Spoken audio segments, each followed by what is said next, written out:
Hello students, स्वागत है आप सभी का आशीष सिंह लेक्चर्स के इस लेटेस्ट लाइव स्ट्रीम में। दोस्तों, इस लाइव स्ट्रीम में हम लोग बात करने वाले हैं कि कूलम का जो नियम था, जिसका हम लोगों ने लास्ट क्लास में अध्ययन किया था, उस नियम का जो वेक्टर फॉर्म है, अर्थात उसका जो सदिश निरूपण है, वो आज की क्लास में हम लोग करने वाले हैं। और ये सदिश निरूपण जो है, ये अपने आप में बहुत ही ज़्यादा इंपॉर्टेंट है। क्यों इंपॉर्टेंट है? क्योंकि इससे रिलेटेड एग्जाम में अगर ये टॉपिक आएगा तो आपको पूरा डेरिवेशन करके आना पड़ेगा। और मैंने आपको कहा था कि 3 वीडियो आप देख करके रखें ताकि ये चीज़ें आपको अच्छे समझ में आ जाएं। 2 मिनट के लिए समय लूँगा मैं आपका, एक इंपॉर्टेंट कॉल के बाद में फिर बात करते हैं।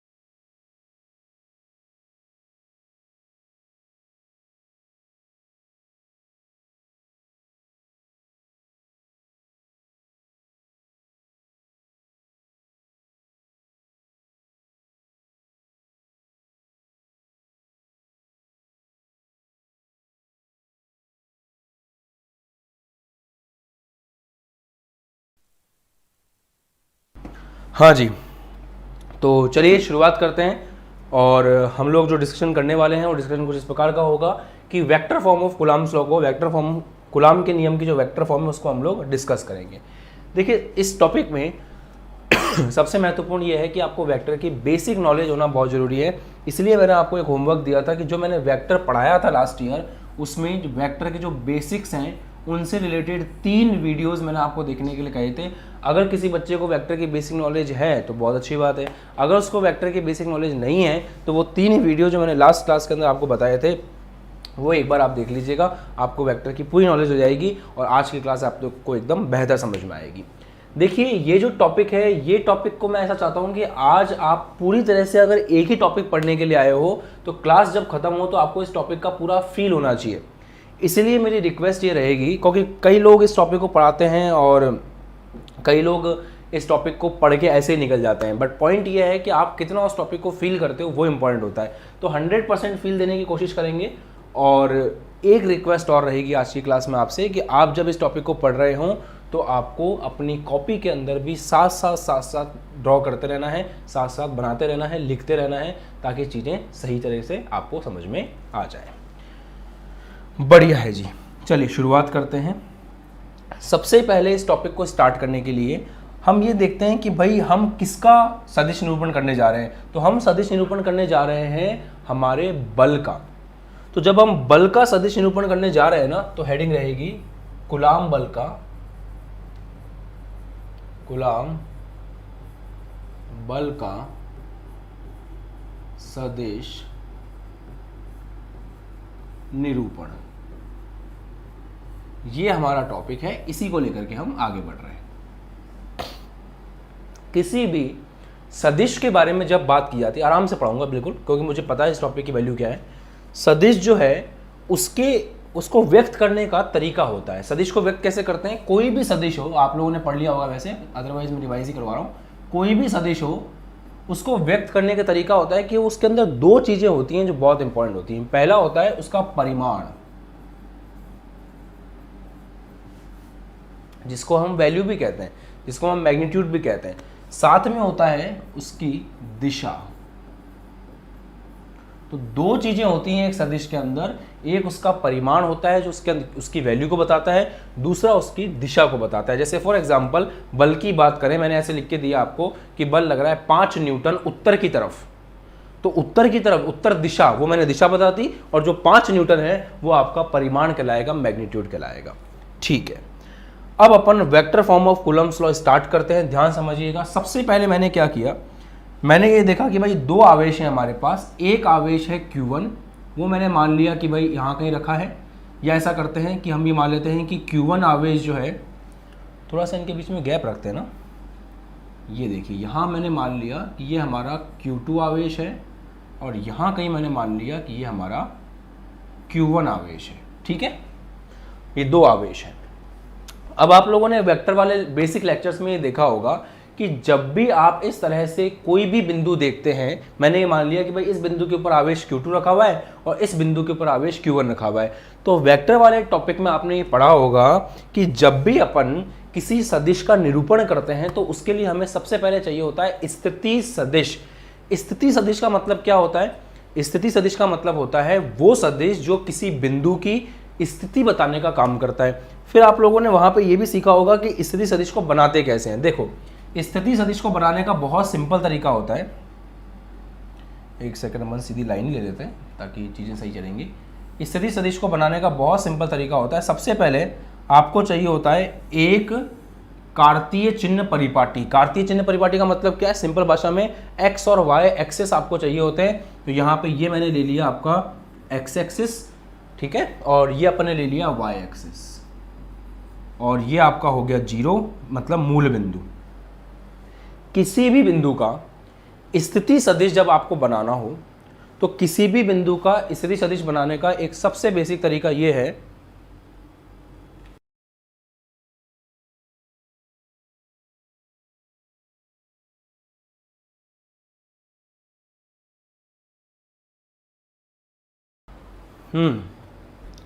किसी भी बिंदु का स्थिति सदिश बनाने का सबसे बेहतरीन तरीका यह है कि हम क्या करते हैं, हम ओरिजिन जानते हो, मूल बिंदु से एक लाइन लेते हैं और एक लाइन लेकर के हम लेकर के जाते हैं उस बिंदु तक।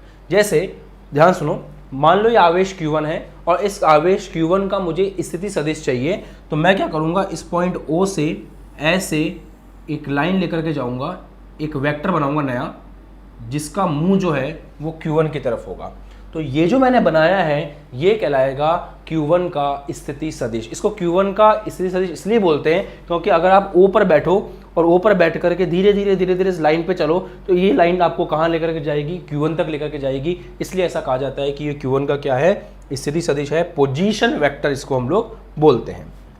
ऐसे ही Q2 का पोजीशन वेक्टर बनाना हो तो आप यहाँ से उस लाइन को लेकर के जाएंगे Q2 तक, वो कहलाएगा Q2 का पोजीशन वेक्टर। इनका नाम क्या होगा? इसका नाम होगा R1 वेक्टर और इसका नाम होगा R2 वेक्टर। अब इस बात को लिखते हैं इधर अच्छे से।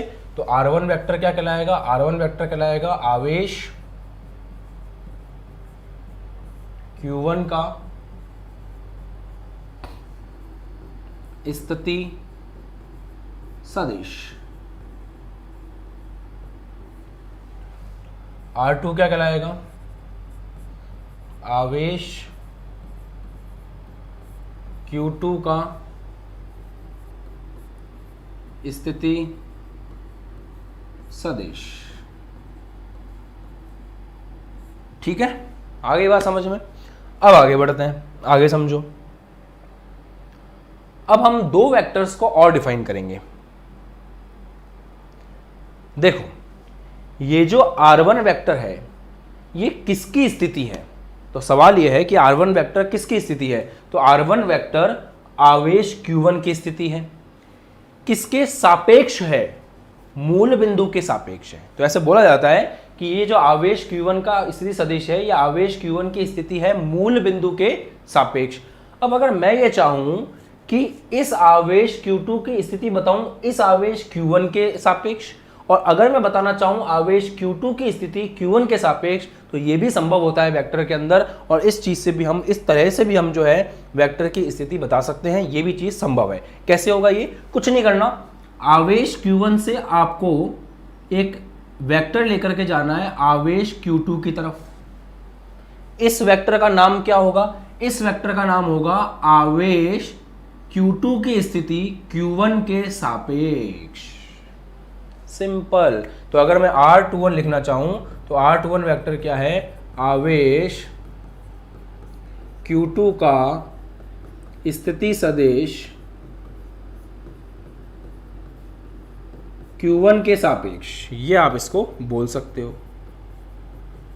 सिंपल, इस तरह से। क्योंकि आपने अब पता है स्थिति सदिश का मतलब क्या है? जहां जाना है और जहां से जाना है अगर वो पता हो तो बात खत्म। आपने क्या बोला है, आपने कहा है आवेश 2 की स्थिति 1 के सापेक्ष, मतलब आपको आवेश 2 तक पहुंचना है और 1 से जाना है। तो अगर आप इस Q1 पे खड़े होकर के इस लाइन को फॉलो करते हुए जाओगे तो कहां पहुंच जाओगे, Q2 पे पहुंच जाओगे। इसका मतलब मैंने बिल्कुल सही लिखा है कि R21 जो है वो आवेश Q2 की स्थिति है Q1 के सापेक्ष। और आप लोग जो है इस बात का विशेष ध्यान रखें कि कॉपी के अंदर आप लिखते चल रहे हैं, मैं ये मान के चल रहा हूं कि आप कॉपी में ये सब चीज़ें लिखते हुए चल रहे हैं और साथ साथ आप प्रैक्टिस कर रहे हैं, ये चीज़ मानते हुए मैं पढ़ा रहा हूँ, है ना। ओके, अब ऐसे ही आपको इसका उल्टा करना हो, आपको आवेश Q1 की स्थिति चाहिए Q2 के सापेक्ष, तो वो आप कैसे करोगे। पहले तो कलर सेलेक्ट करते हैं, किस कलर से बनाएं, काम करते हैं वाइट ले लेते हैं, वाइट सही रहेगा। ओके, तो आवेश Q2 की स्थिति Q1 के सापेक्ष तो आपने बता दी, अब आपने Q1 की बतानी है Q2 की सापेक्ष। तो ये वाइट वाला वेक्टर जो मैंने बनाया है ये काम आएगा।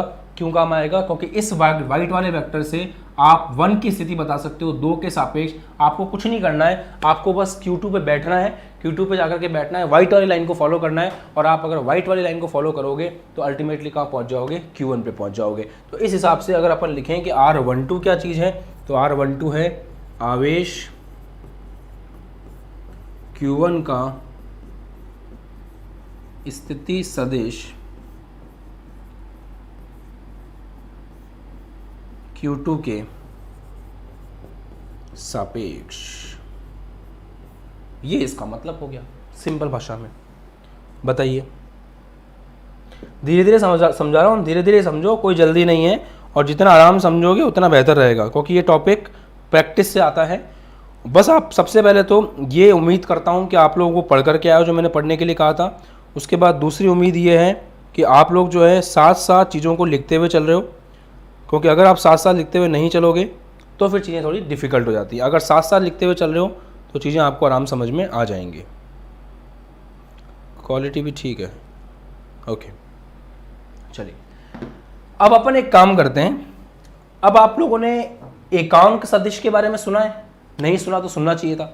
एकांक सदिश क्या होता है, एकांक सदिश वेक्टर में वो सदिश होते हैं जो केवल दिशा बताने का काम करते हैं, है ना। अब मैं एक काम कर रहा हूं, मैं इस R21 और इस R12 का एकांक सदिश परिभाषित करने जा रहा हूं। मतलब अगर मैं ऐसे लिखता हूं R21 कैप, तो R21 कैप का क्या मतलब होगा, R21 कैप का मतलब होगा R21 वेक्टर का एकांक सदिश, ये इसका मतलब होगा। अब आपके दिमाग में आ रहा होगा कि सर आपने R21 का एकांक सदिश परिभाषित क्यों किया, वो आपको थोड़ी देर में समझ में आएगा। पर उससे पहले आप ये समझो कि एकांक सदिश का मतलब क्या है। कभी भी मुझे अगर R21 वेक्टर की दिशा में किसी को बताना होगा, अगर मुझे कभी भी ये दिखाना होगा कि कोई बंदा R21 वेक्टर की दिशा में है, तो मुझे बस R21 कैप लिख देना है उसके आगे, तो वो अपने आप समझ में आ जाएगा कि उसकी दिशा वही है। क्योंकि एकांक सदिश का यही काम होता है कि वो दिशा बताने का काम करता है। अगर आप किसी के साथ में भी एकांक सदिश को जोड़ दो तो बस आपको दिशा मिलेगी, बाकी वो आपकी वैल्यू के अंदर किसी प्रकार का कोई चेंज नहीं करेगा। ये वेक्टर वाले टॉपिक मैंने आपको पढ़ाया था कि एकांक सदिश का क्या रोल होता है। जैसे एक्स अक्ष की दिशा बताने के लिए आई कैप को हम काम में लेते हैं, याद है। वाई अक्ष की, जैसे यहाँ आपको कोई भी दिशा दिखानी है तो आप आई कैप काम में लोगे, वाई अक्ष में आपको कोई भी दिशा दिखानी है तो आप जे कैप काम में लोगे, और ऐसे ही जेड अक्ष में कोई दिशा आपको दिखानी होती है तो आप के कैप काम में लेते हो। इन तीनों से आपके किसी भी सदिश के परिमाण में कोई फर्क नहीं पड़ता, बस ये दिशा बताने का काम करते हैं। इनका एक ही उद्देश्य होता है जीवन का कि ये दिशा बता सकें, डायरेक्शन बता सकें, वही सबसे महत्वपूर्ण चीज़ है इनके लिए। आता है समझ में यहाँ तक? बढ़िया, आगे बढ़ें। ओके, ध्यान दीजिए। अब तो कभी भी अगर R21 वेक्टर की मुझे दिशा दिखानी होगी तो मैं R21 कैप काम में लूंगा, और R12 कैप मैं अलग से परिभाषित कर रहा हूं, इसका काम होगा R12 वेक्टर का, ये कहलाएगा एकांक सदिश। मतलब R12 वेक्टर की दिशा में मुझे कोई भी चीज़ दिखानी होगी तो मैं इसकी सहायता लूंगा, इसका नाम मैंने रखा है R12 कैप, जो R12 वेक्टर का एकांक सदिश है। और इसका रोल यही है कि इसको दिशा बतानी है। किसकी दिशा बतानी है? इसको अपने अपने वेक्टर की। जैसे इसका नाम R21 है तो ये R21 वेक्टर की दिशा बताएगा, इसका नाम R12 है, इसका मतलब ये R12 वेक्टर की दिशा बताएगा। और अगर मोटी मोटी भाषा में आपको समझाना चाहूँ, सिंपल भाषा में समझाना चाहूँ, तो जब भी मुझे ये वाली दिशा दिखानी होगी, क्योंकि ये दिशा किसकी है? R21 वेक्टर की। ये देखना, ये वाली। अगर मुझे ये वाली दिशा दिखानी होगी तो मैं काम में लूंगा r21 कैप, और अगर मुझे ये वाली दिशा दिखानी होगी तो मैं काम में लूंगा r12 कैप। मोटी मोटी भाषा में यही इसका मतलब है। बढ़िया, स्टार्ट करें, आगे बढ़े। ठीक है, अब आप इस बात पे ध्यान दो। अब एक चीज सिखाता हूं मैं आपको। पहले तो जैसे मान लीजिए एक आवेश यहां पे रखा हुआ है Q2 और एक आवेश यहां पे रखा हुआ है Q1। इनको आपस में जोड़ने वाली लाइन ये है। अब मेरा सवाल आपसे यह है कि ये दोनों एक दूसरे के ऊपर किस प्रकार से बल लगाएंगे। अब आप ये बोलोगे कि सर ये हम लोगों ने सीखा है, आप ही से सीखा है कि अगर एक जैसे आवेश होते हैं प्लस और प्लस या माइनस और माइनस, तो उनके बीच में होता है प्रतिकर्षण। मतलब वो दोनों एक दूसरे को दूर भेजने की कोशिश करते हैं, धक्का देते हैं एक दूसरे को। और अगर एक प्लस हो और एक माइनस हो तो उनके बीच में हम लोगों ने पढ़ा है कि आकर्षण होता है। तो अगर आपके पास आवेश पे कुछ लिखा नहीं है, इसका मतलब वो प्लस ही है। तो ये आवेश भी आपका प्लस है और ये आवेश भी आपका प्लस है। तो प्लस और प्लस आवेश में क्या देखने को मिलेगा? प्रतिकर्षण देखने को मिलेगा। अब यहाँ पे आपको बहुत ध्यान से करना है। मैं अभी इसको हटाऊंगा नहीं, आप स्क्रीनशॉट लेने का सब करने का टाइम दूंगा मैं आपको। अभी मैं इसको हटा नहीं रहा हूँ, मैं थोड़ा एक एक्स्ट्रा बात बता के वापस इसी के ऊपर आ रहा हूँ, है ना। तो डरो मत।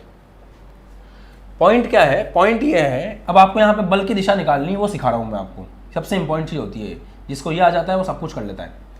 अगर मैं आपसे पूछूं इस Q2 के ऊपर बल कैसे लग रहा है, अब ध्यान सुनना मेरी बात, ये सबसे महत्वपूर्ण चीज़ है। बहुत बड़े से बड़े न्यूमेरिकल्स को सॉल्व करने के लिए भी ये वाला छोटे से छोटा कॉन्सेप्ट आपको आना चाहिए। तो ये मैं आपको जो सिखाने जा रहा हूँ ये बहुत इंपॉर्टेंट चीज़ है, और इस इंपॉर्टेंट चीज़ की प्रैक्टिस आपको करनी पड़ेगी। इसको हल्के में मत लेना। सुनो, अब मैं ये बोल रहा हूँ इस आवेश Q2 के ऊपर बल लगेगा क्या? तो आप बोलोगे हाँ लगेगा। कौन लगाएगा? Q1 लगाएगा। तो सबसे पहले ये देखा करो कि जिस आवेश के ऊपर भी आप बल देख रहे हो, पहले अपने आप को उस आवेश की जगह खड़ा कर लो और फिर सोचो कि आपके ऊपर बल किस दिशा में लगेगा और क्यों लगेगा। अपने आप सही आंसर आएगा, कभी गलती नहीं होगी। तो आपने अगर आवेश Q2 की बात की तो आवेश Q2 की जगह खुद को रखो। जैसे ही आवेश Q2 की जगह आप खुद को रखोगे, आपके दिमाग में एक बात अपने आप आ जाएगी कि ये आवेश Q1 आपके ऊपर बल लगाएगा। क्यों लगाएगा बल? क्योंकि ये भी एक आवेश है। आपको ये आवेश अपने पास बुलाएगा या अपने से दूर भेजेगा? ऐसे सवाल खुद से पूछने चाहिए कि अगर मैं आवेश Q2 हूं तो मुझे ये Q1 अपने पास बुलाएगा या अपने से दूर भेजेगा? तो आंसर ये है कि ये आपको अपने से दूर भेजेगा, क्योंकि दोनों प्लस प्लस हो, दोनों के बीच में क्या होना चाहिए? प्रतिकर्षण। अगर इसने आपके ऊपर बल ऐसे लगाया तो वो तो आपको पास बुला रहा है, जो कि हो नहीं सकता। तो वो आपके ऊपर बल उधर लगाएगा ताकि आप उससे दूर चले जाओ। तो जो बल है वो इस प्रकार से ऐसे लगेगा। तो ये जो बल है ये बल लगेगा। ये बल किसने लगाया? ये बल, सबसे पहली बात, ये बल 2 पे लगा और बल लगाया किसने? 1 ने। तो इसको हम कहेंगे F21। और F21 को इस तरह परिभाषित किया जाता है कि आवेश Q2 पे लगने वाला बल Q1 के कारण। तो F21 की परिभाषा कैसे आती है? आवेश Q2 पर Q1 के कारण बल। सबसे पहले कमेंट करके बताओ कि ये दिशा आपको एकदम अक्खन हो गई, कोई डाउट नहीं है किसी प्रकार का? समझ में आ गया सबको?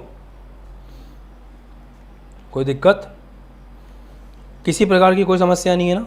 बढ़िया से किस प्रकार का कैसे बल लग रहा है वो सब समझ में आ गया। क्योंकि बड़े से बड़ा क्वेश्चन करने में बेटा यही चीज़ सबसे इंपॉर्टेंट रहेगी कि आपको दिशाओं के साथ में खेलना आता है नहीं आता, आपको ये पता है कि नहीं पता कि भाई बल किस दिशा में लगेगा, कैसे लगेगा। क्योंकि अगर आप ये चीज़ जानते हो ना तो फिर आपको बड़े से बड़ा न्यूमेरिकल करने में भी दिक्कत नहीं होगी। और ये चीज़ नहीं आती है तो बिल्कुल छोटा न्यूमेरिकल भी आपके लिए घातक सिद्ध होगा। इसलिए न्यूमेरिकल्स में एंड में कराने की बात इसलिए करता हूँ कि जब तक कंसेप्ट पूरे नहीं होंगे ना, न्यूमेरिकल्स करने में मज़ा नहीं आएगा, फिर अब अटकोगे आप। इसीलिए आ गया, बढ़िया है जी। अब आगे बात करते हैं Q1 के ऊपर बल। मैंने आपको क्या ट्रिक बताई? अगर आप किसी की भी भावनाओं को समझना चाहते हो तो उसकी जगह खुद को रख करके देखो, यही बात होती है। तो अगर अपन आवेश Q1 के ऊपर बल देख रहे हैं तो खुद को अपन आवेश Q1 की जगह रख लेते हैं। आपने अगर खुद को आवेश Q1 की जगह रख लिया, फिर आप चेक करो कि आपके ऊपर बल कौन लगाएगा। तो अगर आप आवेश Q1 की जगह खुद को रखते हो तो आपके ऊपर बल लगाएगा Q2। दोनों एक जैसे आवेश हो तो Q2 आपको अपने पास तो नहीं बुलाएगा, वो आपको अपने से दूर भेजेगा। तो आवेश Q1 ये बोलेगा कि मेरे ऊपर बल इस प्रकार से लगेगा कि मैं Q2 से दूर जाऊं। तो ऐसे तो बल लग नहीं सकता, क्योंकि अगर ऐसे बल लगा तो फिर आप क्या होगा, आप तो आवेश Q2 की तरफ जाओगे। तो बल ऐसे लगेगा क्योंकि आवेश Q2 जो है आवेश Q1 को धक्का दे रहा है, वो उसको दूर जाने के लिए कह रहा है, तो बल जो है इस प्रकार से लगेगा। तो ये जो बल है, ये बल किसके ऊपर लगा है, ये बल आवेश Q2 के ऊपर लगा है, और लगाया किसने है, लगाया है Q1 ने। तो इसको अपन बोलेंगे, इसका नाम होगा F12। क्यों बोलेंगे इसको अपन 12? 12 इसीलिए बोलेंगे क्योंकि ये है आवेश Q1 पर बल Q2 के कारण, इसलिए इसको अपन F12 बोलेंगे। बताओ, ये दोनों बलों की दिशाएं समझने में कोई दिक्कत नहीं रही आपको? क्योंकि जब तक आप दोनों बलों की दिशाएं नहीं समझेंगे ये टॉपिक आगे बढ़ ही नहीं सकता, क्योंकि बल की बात करना बहुत इंपॉर्टेंट है, बिना बल के हम आगे नहीं बढ़ सकते। क्लियर है सबको? बिल्कुल क्लियर है, कोई दिक्कत की बात नहीं है।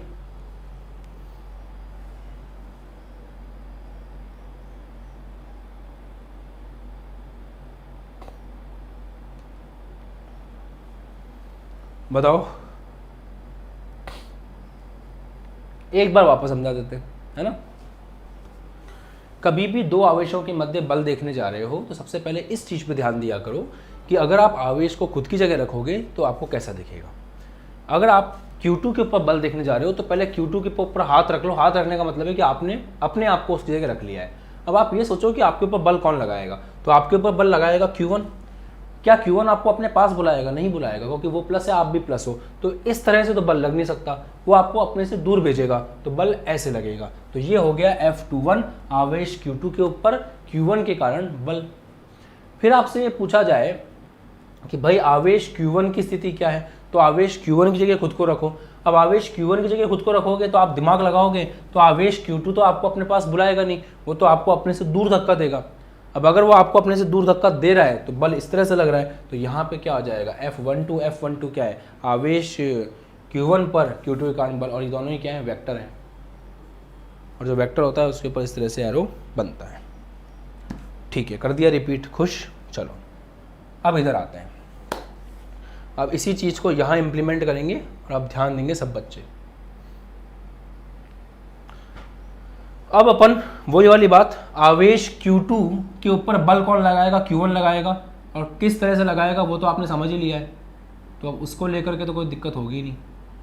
तो ये मैंने बनाया बल, और ये बल किसके कारण है, ये बल है आवेश Q2 पर, और किसके कारण है, ये है आवेश Q1 के कारण।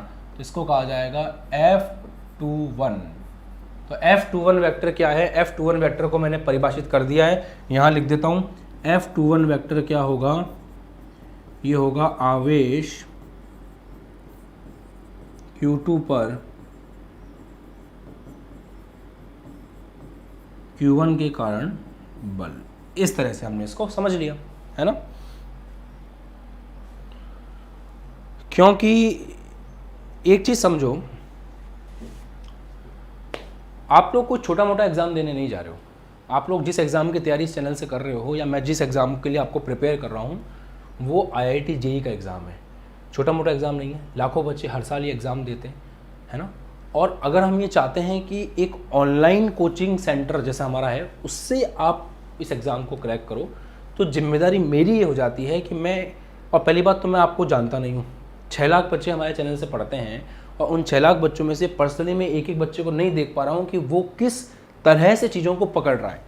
तो मैं वो टारगेट लेकर के चलता हूँ कि भाई मेरा टीचिंग अप्रोच ये होनी चाहिए कि हर बच्चा उस चीज़ को समझ सके।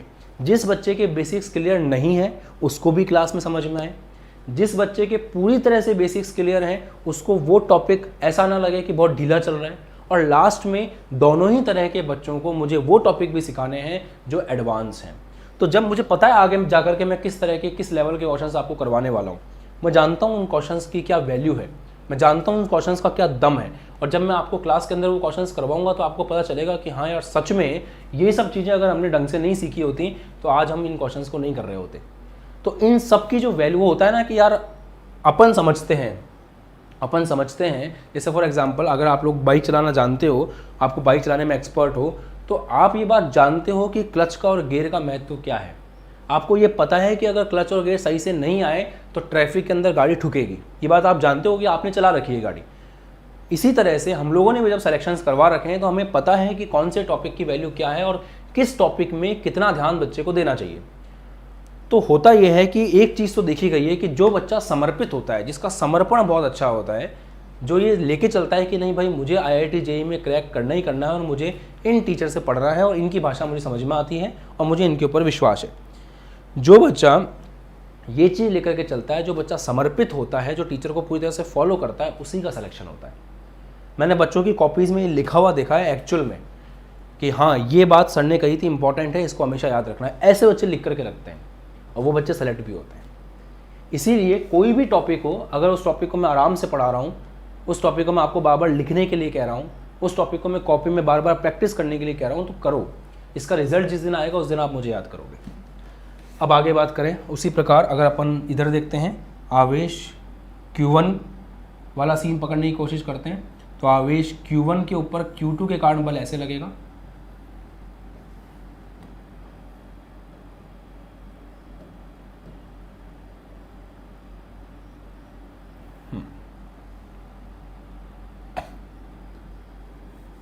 इसको कहा जाएगा F12। F12 क्यों कह रहे हैं इसको? क्योंकि आवेश 1 के ऊपर 2 के कारण बल है। ये दोनों मैंने साइड में आपको समझा दिए थे ताकि यहाँ पे आपको आसानी से समझ में आ जाए। तो F12 क्या है? F12 है आवेश Q1 पर Q2 के कारण बल।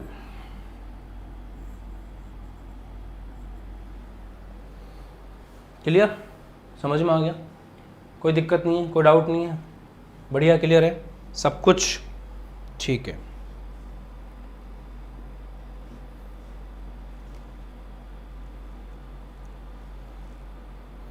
चलो यहाँ तक देखो, फिर आगे बढ़ेंगे।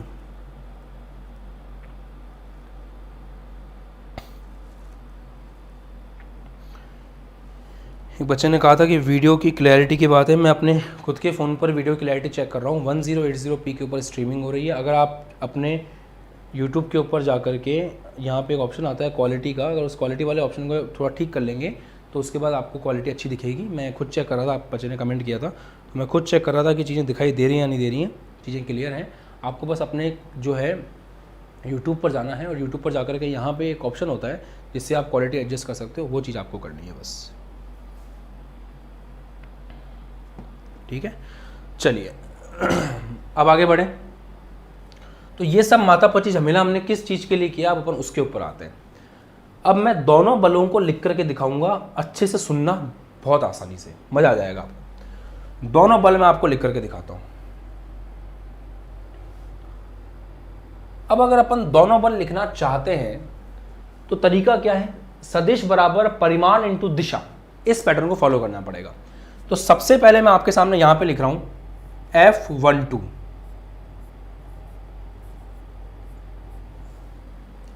F12 कौन है? F12 है आवेश Q1 पर बल Q2 के कारण, राइट। सबसे पहले परिमाण की बात करते हैं। इन दोनों के बीच में लगने वाला जो बल है वो स्थिर वैद्युत बल है, कूलाम बल है। कूलाम बल का जो फॉर्मूला है वो होता है K(Q1Q2)/r²। तो वो फॉर्मूला रहेगा यहाँ पर Q1 पहला आवेश है, Q2 दूसरा आवेश है, और इनके बीच की जो दूरी है वो मान लेता हूँ R है, तो ये हो जाएगा R²। तो ये जो चीज़ मैंने आपके सामने लिखी है K(Q1Q2)/r², जिसको आप पिछले 4 दिनों से पढ़ रहे हो, वो K(Q1Q2)/r², केवल क्या है? परिमाण। अब आपको साथ में क्या लिखनी है? दिशा लिखनी है। ये दिशा लिखने के लिए ही तो हमने इतनी सारी माथापच्ची करी थी। अब आपको आपकी मेहनत वसूल होती हुई नजर आएगी। ध्यान दीजिए, आप लिख रहे हो F12, F12 की दिशा कौन सी है? ये वाली है। F12 इस दिशा में है। अब मुझे बताओ, इस दिशा में क्या आपने कोई एकांक सदिश परिभाषित कर रखा है? चेक करके बताओ, इस दिशा में आपने कोई एकांक सदिश परिभाषित कर रखा है या नहीं कर रखा है?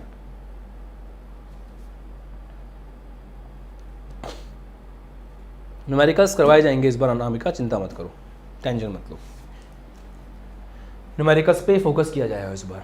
ओके, बताओ क्या इस दिशा के अंदर आपने कोई एकांक सदिश परिभाषित कर रखा है क्या? एकांक सदिश का काम होता है दिशा बताना। तो जो F12 वेक्टर है, इस F12 वेक्टर के वापस से प्रश्न पूछ रहा हूं, जवाब दो कमेंट सेक्शन में कि क्या इस दिशा के अंदर आपने कोई एकांक सदिश परिभाषित कर रखा है क्या? क्या आपने इस दिशा में कोई एकांक सदिश परिभाषित कर रखा है क्या? क्या आपने इस दिशा में, बहुत अच्छे, एक बच्चे ने आंसर दे दिया है, करिश्मा ने आंसर दिया है R12 कैप, बहुत से बच्चे आंसर दे रहे हैं R12 कैप। एकांक सदिश बोल रहा हूं, स्थिति सदिश नहीं बोल रहा हूं। तो इस दिशा में इस वेक्टर की बात मत करो, ये तो है सदिश, इसका एकांक सदिश कौन सा है वो हमने परिभाषित किया था R12 कैप। यही सबसे इंपॉर्टेंट चीज है कि जब भी आपको कभी ये वाली दिशा दिखानी हो तो ये वाली दिशा दिखाने के लिए हम लोग पहले ही मेहनत कर चुके हैं और हम लोगों ने एक एकांक सदिश बना रखा है R12 कैप, क्योंकि R12 कैप का काम है R12 वेक्टर की दिशा दिखाना, और R12 वेक्टर की दिशा वही है जो F12 की है। इसका मतलब ये तो हो गया परिमाण, और दिशा दिखाने के लिए हम यहां पे काम में ले सकते हैं R12 कैप। तो ये जो है F12 वेक्टर को मैंने पूरी तरह से अब कंप्लीट लिख दिया है दिशा और परिमाण के साथ में। उसकी दिशा भी हम लोगों ने लिख दी और उसका परिमाण भी हम लोगों ने बहुत अच्छे से लिख दिया है। बताओ जी, R12 कैप, बहुत अच्छे, R12 कैप कर रखा है, R12 कैप, बहुत सही बहुत सही। ये कमेंट देख करके लग रहा है कि हाँ ये टॉपिक पे की गई मेहनत कामयाब हो रही है और आपको समझ में आ रहा है।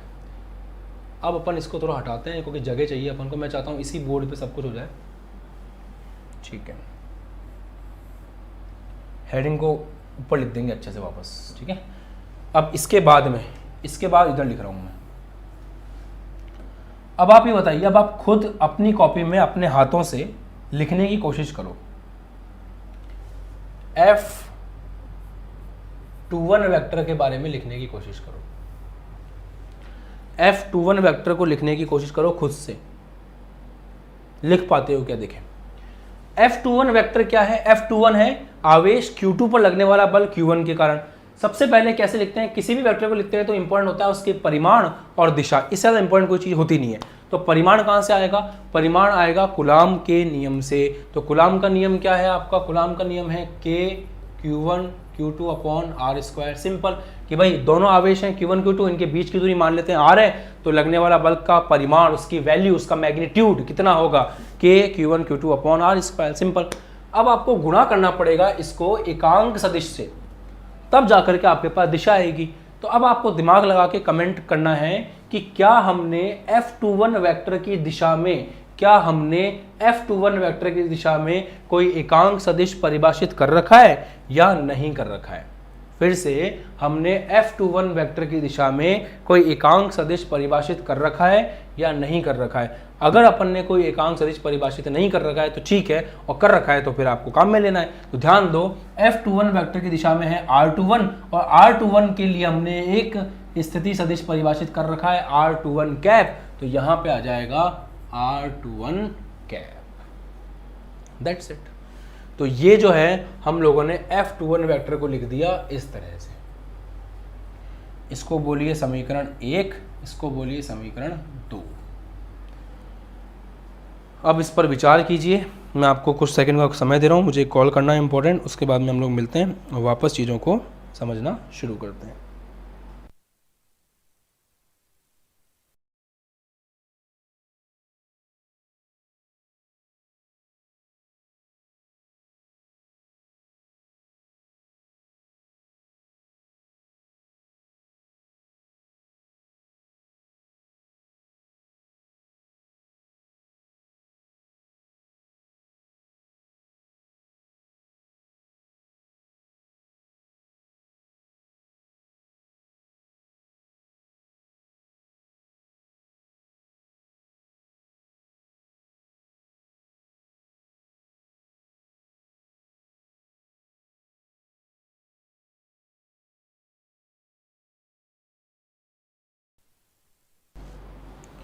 ठीक है, आ गया समझ में?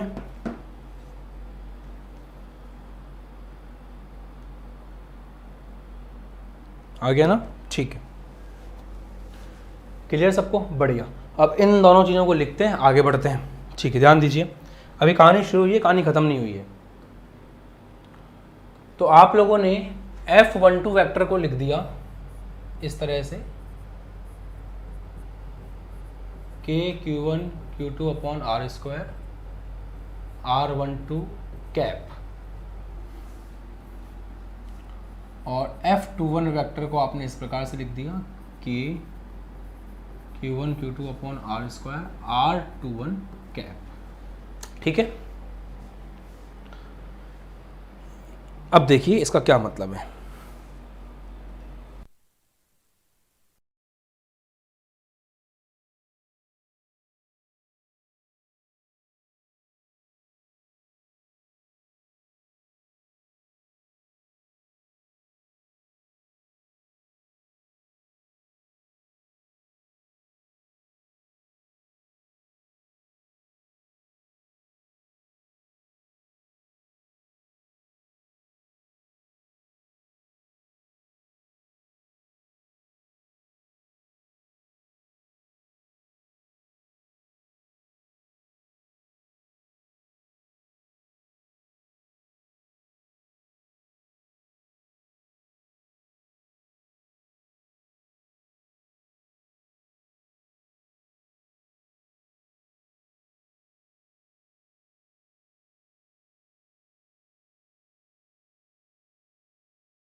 हाँ, तो अब ध्यान दीजिए, इसको आप ध्यान से देखें और इसको आप ध्यान से देखें, तो एक चीज़ बहुत ज़्यादा इंपॉर्टेंट है कि R12 कैप जो है, चलो एक और बात, पहले इससे पहले मैं मोटी मोटी बात और बता देता हूँ। अगर कोई आपसे कहता है ना कि किसी का भी सदिश निरूपण कीजिए, तो पता है सदिश निरूपण का मतलब क्या होता है? सदिश निरूपण का मतलब ये होता है कि आप उस वेक्टर को उसके परिमाण और दिशा दोनों के साथ में लिख पाओ। अपन ने क्या किया, अपन ने जो वेक्टर था F12 इसको इसके परिमाण और दिशा दोनों के साथ में लिख दिया। ये जो वेक्टर था F21 इसको भी हमने इसके परिमाण और दिशा दोनों के साथ में लिख दिया। तो एक्चुअल में ये समीकरण नंबर 1 और ये जो समीकरण नंबर 2 है, ये दोनों ही कहलाते हैं कूलाम बल का सदिश निरूपण। ये दोनों ही आपके कहलाते हैं कूलाम बल का सदिश निरूपण। तो कमेंट सेक्शन में आप इस बात को लिखिए कि आपको ये चीज समझ में आ गई।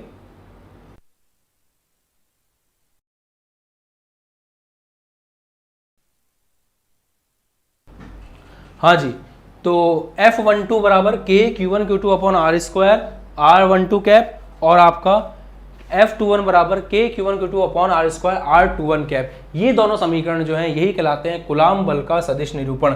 तो सब बच्चों ने लिख दिया कमेंट सेक्शन में, बढ़िया। कूलाम के नियम से तो आया बेटा, ये चीज़ कहाँ से आई? कूलाम के नियम से आई है। बस वहाँ से हमारे पास वैल्यू आ गई थी, हमने उसमें दिशा जोड़ दी और ये बन गया कूलाम बल का सदिश निरूपण। क्योंकि सदिश का मतलब होता है वैल्यू प्लस दिशा दोनों बता दो, बस मक्खन। लिखो,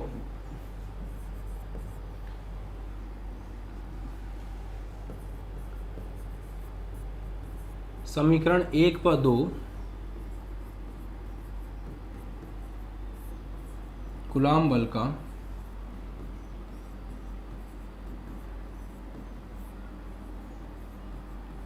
सदिश निरूपण है। बस बात खत्म। आ भी क्यों समझ में? पता हो? क्लियर? एक बच्चा बोल रहा है कि भैया हमें पता नहीं है, हमारे एग्ज़ाम होंगे नहीं होंगे, ऊपर से तबीयत भी नहीं है, क्या करें सर जी बताओ। देखो देखो सुनो, हमें एक चीज़ का ध्यान रखना चाहिए हमेशा हर परिस्थिति में कि हमारे हाथ में क्या है ना, हमारे हाथ में क्या है। कोई भी परिस्थिति है, क्या हम उस परिस्थिति में कुछ कर सकते हैं? अगर हम उस परिस्थिति में कुछ नहीं कर सकते, बात खत्म। जब हम कुछ कर ही नहीं सकते तो उसके बारे में सोचना क्या। फिर उस परिस्थिति में जो हम कर सकते हैं, क्या वो हम कर रहे हैं? अगर आंसर यस है तो फिर चिंता करने की कोई ज़रूरत नहीं है, और अगर आंसर नो है तो हमें वो करना चाहिए।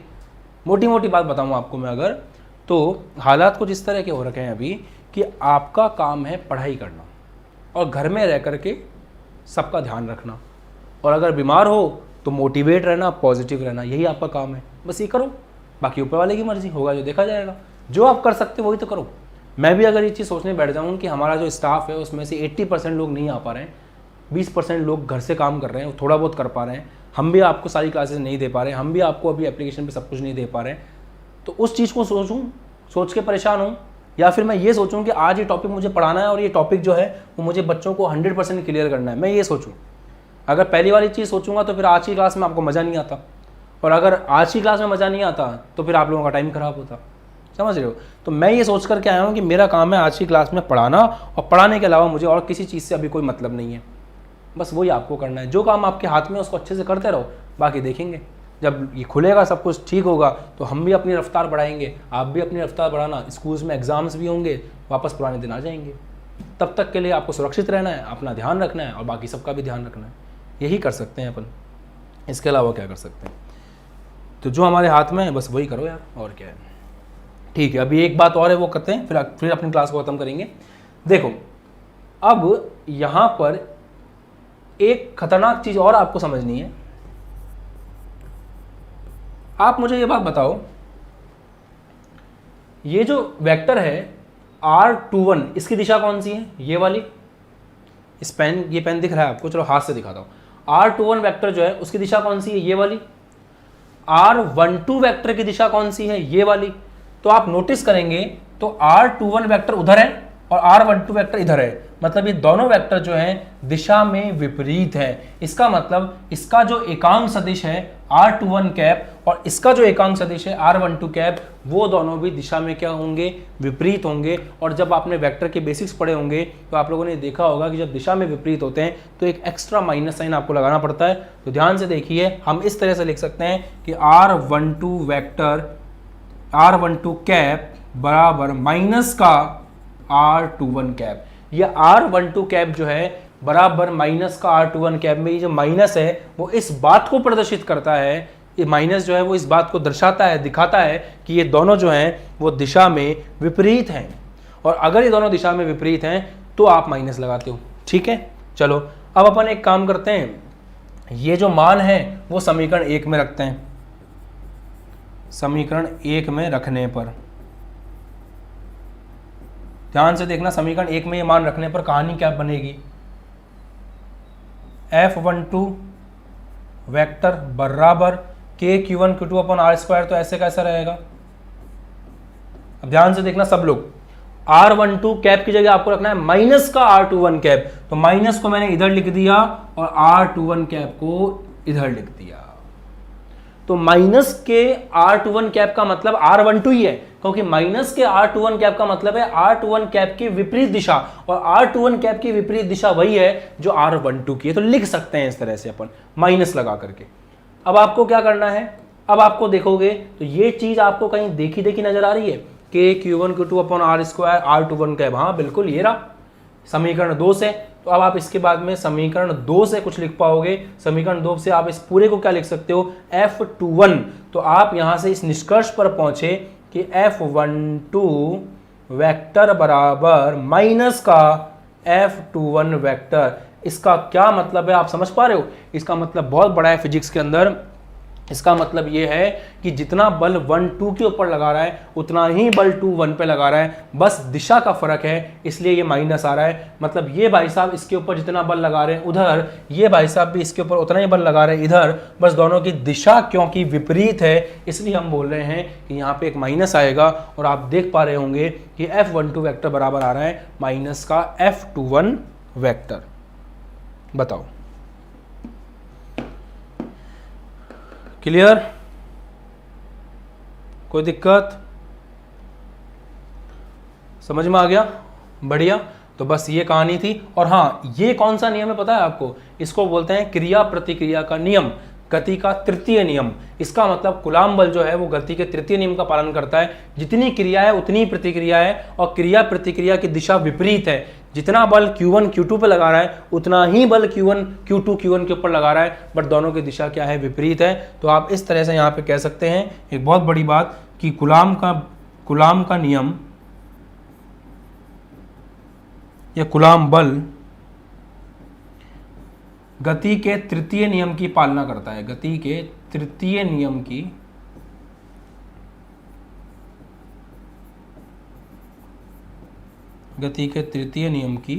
पालना करता है। तो ये चीज़ आप लोगों ने आज सीखी कि जो आपका कूलाम का नियम है या कूलाम का बल है वो गति के तृतीय नियम का पालना करता है। इसके अंदर F12 वेक्टर जो है वो F21 वेक्टर के बराबर आया है, माइनस साइन के साथ में, ये चीज़ है। बताओ, तो उम्मीद करता हूँ कि ये पूरी कहानी आपको बढ़िया समझ में आ गई है। आराम से पढ़ाया मैंने बहुत ज़्यादा इस क्लास में। टॉपिक 20 मिनट में भी करवाया जा सकता था, बट इसको इतना लंबा खींचा ताकि आप लोग इस टॉपिक को थोड़ा सा फील कर सको, और जो हमारा उद्देश्य था क्लास के स्टार्टिंग में ही। और साथ में ये भी रहा कि जल्दीबाजी करने से आपको ये थोड़ा सा ऐसा लगता है अजीब सा कि भरोसा दिया है चीज़ों को और ऊपर से जा रहा है, इसलिए बहुत आराम से आपको करवाया है। अब तो आप लोगों को समझ में आ गया होगा कि बस हमें इतना ही करना था इस टॉपिक में कि हमें बल को उसके परिमाण और दिशा के साथ में लिखना था। दिशा के साथ में लिखने के लिए ही हमने ये सब कुछ किया, और लास्ट में हम लोगों ने ये भी देख लिया कि जितना बल 1 2 के ऊपर लगाता है उतना ही 2 1 के ऊपर लगाता है। बस इस बात का फ़र्क होता है कि दोनों के बीच में दिशा का फ़र्क होता है। इसी को हम बोलते हैं गति का तृतीय नियम। और गति का तृतीय नियम ही सबसे महत्वपूर्ण नियम है, क्योंकि गति का तृतीय नियम आपको ये बताता है कि क्रिया और प्रतिक्रिया बराबर होते हैं पर दिशा में विपरीत होते हैं, परिमाण में बराबर होते हैं, दिशा में विपरीत होते हैं, अलग अलग वस्तुओं के ऊपर लगते हैं। तो दोनों जो हैं वो अलग अलग वस्तुओं के ऊपर लग रहे हैं। ठीक है, तो इसी के साथ में आज की क्लास को अपन ख़त्म करते हैं। आपको रिवीजन करते रहना है, रिवाइज करते रहो, पढ़ाई करते रहो अच्छे से, नियम वगैरह याद रखो, नोट्स वगैरह प्रॉपर बनाते रहो, चीज़ें ठीक होंगी। और जब माहौल सही होगा तो हमारी टीम भी फुल फ्लैश में काम करेगी, तब हम लोग ज़्यादा क्लासेस लेकर के या कुछ भी करके आपके सिलेबस को टाइमली कवर कर लेंगे। स्कूल्स जब खुलेंगे सब कुछ ठीक हो जाएगा ऑटोमेटिकली, परेशान मत हो। जितना भी हम लोग आपके लिए कर पा रहे हैं उतना कर रहे हैं, और अभी अगर थोड़ा भी हमें ऑप्शन मिलता है ना कि हम एक्स्ट्रा ये चीज़ कर सकते हैं तो हम उसको बिना बोले ही कर देते हैं। तो आपको परेशान होने की कोई ज़रूरत नहीं है, बस घर पे रहो, पढ़ाई करते रहो, मस्त रहो। तो और जिसने अभी तक फोर्स बैच ज्वाइन नहीं किया है, फोर्स बैच क्लास 12th का बैच है, 12th 2022 को टारगेट करता हुआ 2021-22 के लिए, मतलब जो बच्चे अभी 12th में उनके लिए है, तो वो बैच ज्वाइन कीजिए और अपनी पढ़ाई अच्छे से कीजिए। उसके लिए आपको केवल इस नंबर पर व्हाट्सएप करना है या फिर आप कॉल भी कर सकते हैं। बाय बाय, जय हिंद, टेक केयर।